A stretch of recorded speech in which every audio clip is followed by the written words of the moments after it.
السلام علیکم ورحمۃ اللہ وبرکاتہ۔ امید کرتا ہوں کہ آپ تمام حضرات خیر و عافیت کے ساتھ ہوں گے۔ آج کی یہ ویڈیو بڑی اہم ویڈیو ہے۔ اس ویڈیو کو آخر تک لازمی دیکھیں۔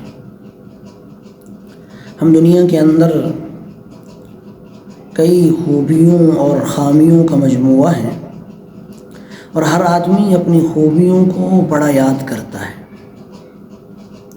اور اپنی خامیوں کو بڑا تھوڑا شمار کرتا ہے۔ ہم یہ سمجھتے ہیں کہ میں ایک انجینئر ہوں تو کامیاب ہو گیا، میں ایک وکیل ہوں، بیرسٹر ہوں تو کامیاب ہو گیا، میں ایک جسٹس ہوں تو کامیاب ہو گیا، میں ایک بزنس مین ہوں، میں ایک تاجر ہوں، میں ایگریکلچر انڈسٹری سے وابستہ ہوں، کامیاب ہو گیا۔ لیکن اصل بات یہ ہے کہ ہم بطور انسان اس کلام الہی قرآن کریم پر کتنا عمل کرتے ہیں۔ ہم یہ سمجھتے ہیں زنا ایک گناہ ہے، جھوٹ بولنا ایک گناہ ہے، سود کھانا ایک گناہ ہے، چوری کرنا ایک گناہ ہے، لیکن یہ یاد رکھیں کہ ان گناہوں سے بھی بڑا ایک گناہ موجود ہے۔ وہ گناہ یہ ہے کہ قرآن کریم کو نہ سمجھا جائے یا قرآن کریم کو سمجھنے کی کوشش ہی نہ کی جائے۔ اپنی ذات میں ہم جتنے بھی قابل بن جائیں، جتنے بھی کامیاب بن جائیں، پوری دنیا ہمارے سامنے کیوں نہ ہو، لوگ ہمارے سامنے جھکنے والے کیوں نہ ہو، لیکن اگر ہم کلام الہی کو چھوڑ چکے ہیں تو ہمارے سے بڑا کوئی ناکام نہیں۔ زنا کو تو گناہ سمجھتے ہیں، چوری کو گناہ سمجھتے ہیں، بد کلامی کو گناہ سمجھتے ہیں، بے حیائی کو گناہ سمجھتے ہیں، لیکن افسوس یہ ہے کہ قرآن کریم کے نہ سمجھنے کو گناہ ہی نہیں سمجھتے۔ ہمارے اکثر لوگ جو ہے وہ دیندار ہیں، دنیا میں جتنے مسلمان ہیں وہ ان میں سے ایک بڑی تعداد نمازیوں کی بھی ہے، ایک بڑی تعداد روزہ داروں کی بھی ہے، ایک بڑی تعداد حج کرنے والوں کی ہے، ایک بڑی تعداد زکوٰۃ دینے والوں کی، لیکن یہ جو اپنے آپ کو دیندار کہلانے والے ہیں یہ بھی قرآن کریم کو نہیں سمجھتے۔ اور ستم یہ نہیں ہے کہ قرآن کریم کو نہیں سمجھتے، بلکہ قرآن کریم کو سمجھنا لازمی اور ضروری سمجھتے ہی نہیں ہیں۔ قرآن کریم کو سمجھنے کی کوشش ہی نہیں کرتے، قرآن کو سمجھنے کی فکر ہی نہیں کرتے۔ سب سے بڑا گناہ ہے یہ، کبیرہ گناہوں میں سے بھی بڑا گناہ ہے۔ حدیث میں رسول اللہ صلی اللہ علیہ وآلہ وسلم نے یہ فرمایا ہے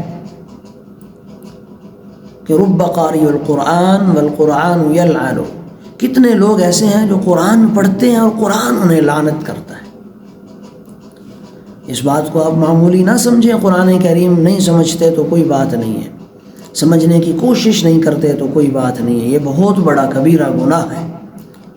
وقال الرسول یا رب ان قوم اتخذوا هذا القرآن مہجورا، جس نبی سے آپ یہ توقع رکھتے ہیں کہ وہ نبی آپ کی شفاعت کرے گا، وہی نبی آپ کی شکایت کر رہا ہے۔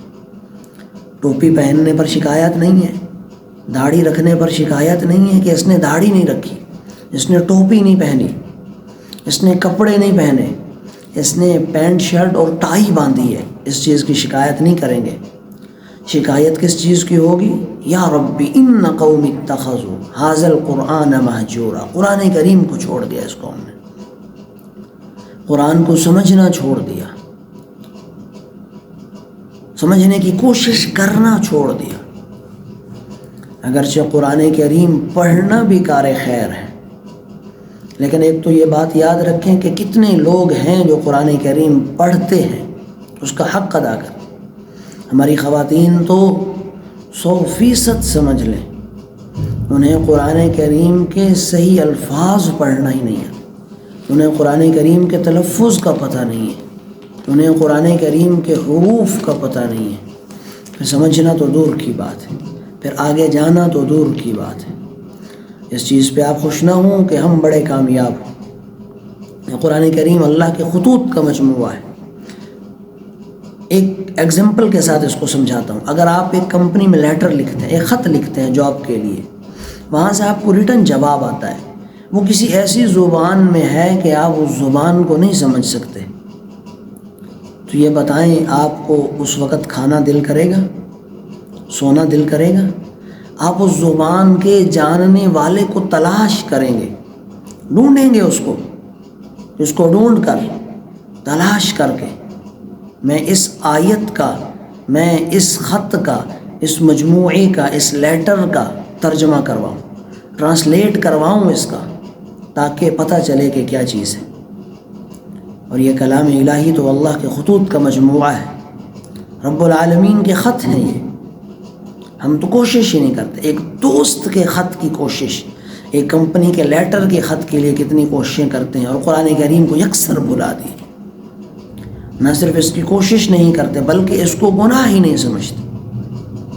یاد رکھیں، اللہ سزا دے گا، اس کے قرآن کریم کو نہ سمجھنے والوں کے لیے سزا دے گا وہ۔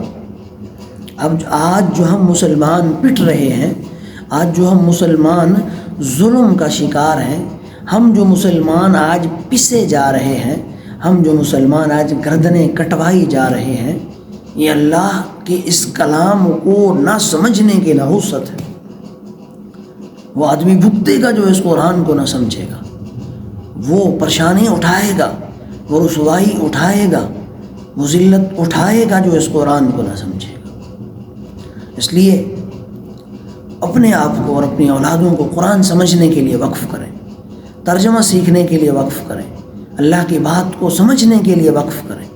اللہ عمل کی توفیق عطا